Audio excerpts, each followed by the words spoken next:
अस्सलाम वालेकुम। मेरा नाम मोहम्मद वकार अतीक है और मेरा ताल्लुक कनेक्ट रियल एस्टेट से है। 2016, 17, 18 में जिन लोगों ने प्लॉट परचेज किए, फिर उसके बाद वो वाला रेट नहीं दिख सके जो कि एक पीक प्राइस में उन्हें मिला करता था। उनमें से बहुत से लोग जो हार मान चुके, वो लोग अभी एग्जिट ले रहे हैं मार्केट में। इसी वजह से मार्केट में सेलर बहुत है। अच्छा, अब उस सेलर में अनफॉर्चुनेटली जो साफ सुथरे और नगीने प्लॉट हैं वो बहुत लिमिटेड हैं। लेकिन लिमिटेड होते हुए भी हर सेक्टर में आपको एक दो ऑप्शंस मिल जाएंगे। अच्छा, अब नगीने प्लॉट्स में और फिर उसके बाद थोड़े हल्के प्लॉट्स में सप्लाई का तो डिफरेंस है ही है, उसके साथ साथ रेटों का भी डिफरेंस बहुत ज़्यादा है। क्योंकि जो हल्के प्लॉट्स हैं, जो नाले के पास, गैस पाइपलाइन के पास, कमर्शियल के पास, जो जितने भी प्लॉट हैं, अ, वो उनकी तादाद ज़्यादा है, सप्लाई ज़्यादा है और डिमांड कम है। कमर्शियल से दूसरा तीसरा प्लॉट सेक्टर 10D 10C इस लोकेशन में प्लॉट कराची ट्रांसफर हो तो आराम से 85-80 के आसपास बिक जाता है। यानी कि आज के बाजार से अगर हम एक अच्छे प्लॉट से मुकाबला करें तो तकरीबन तकरीबन 50% का तो डिस्काउंट है ही है।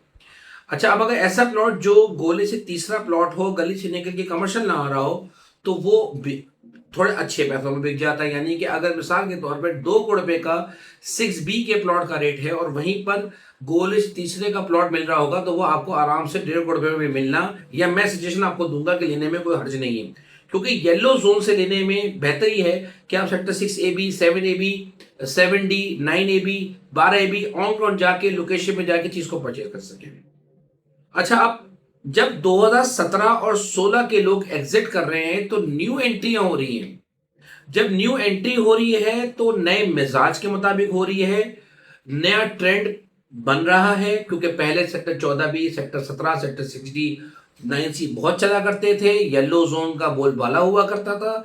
अब ऐसा नहीं है, अब बोलबाला है सेक्टर 7AB का, 7D का, 6AB का, 3AB का, 2D का, 5ABC में कुछ गलियों का यहां बोलबाला है।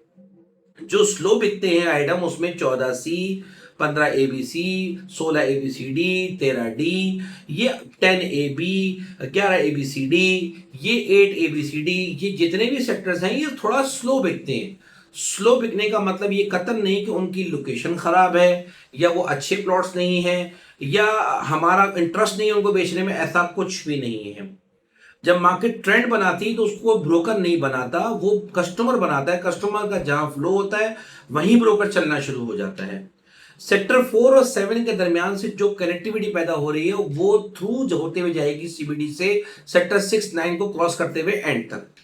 अब जब यहां तक जाएगी तो इसके आसपास का जितना भी एरिया है, डेवलप्ड एरिया, उस जगह पर बायर का आना अब समझ लीजिए वाजिब हो चुका है। बायर जब वहां से आता है, एंट्री लेता है, वो देखता है सेक्टर 4 के आसपास काफी ज्यादा हलचल है। सेक्टर 3AB तो ऑलरेडी डेवलप्ड है, वहां शौकत खाना भी है, वहां हमारा गेटवे प्राइम के प्रोजेक्ट्स हैं जो कि आने वाले 3 से 4 साल में सारे के सारे प्रोजेक्ट्स कम से कम हमें विजिबल होना शुरू हो जाएंगे।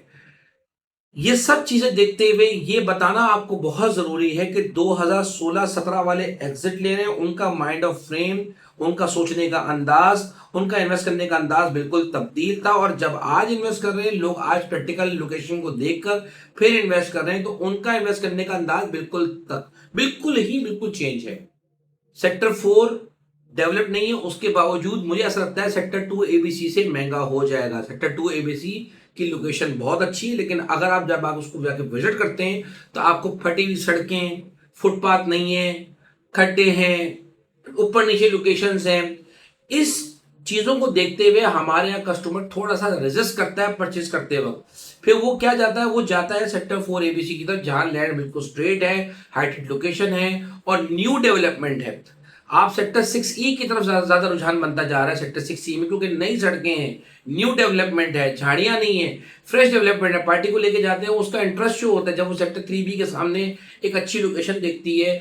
और अब लोग आने वाले वक्तों में भी, और आज भी मेजॉरिटी बहुत सारे ऐसे लोग हैं जो आने वाले 5 से 10 साल में अपने मकान को बनाने के बारे में प्लानिंग कर रहे हैं। मलिर एक्सप्रेसवे का जो इम्पैक्ट था वो आपको दिखेगा, साल भर में उसका इम्पैक्ट आएगा। बेहडोम कराची में भी इसका इम्पैक्ट आया है। बेहडोम कराची में जो चीजें तैयार थी उसका रेंट बढ़ गया, उसकी प्राइसेस बढ़ गई, लेकिन प्लॉट में वो लोगों का इंटरेस्ट नहीं है, वहां रेट नहीं बढ़े। डीएचएसटी कराची में भी इस तरह से बहुत सारी जगहों में रेट बढ़ चुके हैं, बहुत सारी जगहों पे नहीं बढ़े, लेकिन जहां बढ़े हैं नगीना आइटम वो मजीद मुझे आगे बेहतर होते हुए दिख रहे हैं। डिमांड बहुत ज्यादा है और अगर इंटरेस्ट रेट आने वाले 2-3 महीने में, 4 महीने में मजीद इंटरेस्ट रेट नीचे आते हैं या स्टेबल भी रहता है, मेरा टारगेट स्टेबल रहने का है। अगर नेक्स्ट मॉनेटरी पॉलिसी में इंटरेस्ट रेट स्टेबल भी रहता है तो भी मेरे लिए और आपके लिए गुड न्यूज होगी, क्योंकि बहुत सारे लोग इंटरेस्टेड होंगे from bank, from mutual fund to property, और वो भी खास तौर पे बेरेटॉन फेल हो चुका है इन्वेस्टमेंट के लिहाज से, तो खास तौर पे हमारे पास सिर्फ एक ही प्रोजेक्ट रहता है डीएचएसटी कराची, जो कि आपके रेट्स में भी है और जो आपके पहुंच में भी है। जज़ाकल्लाह खैर।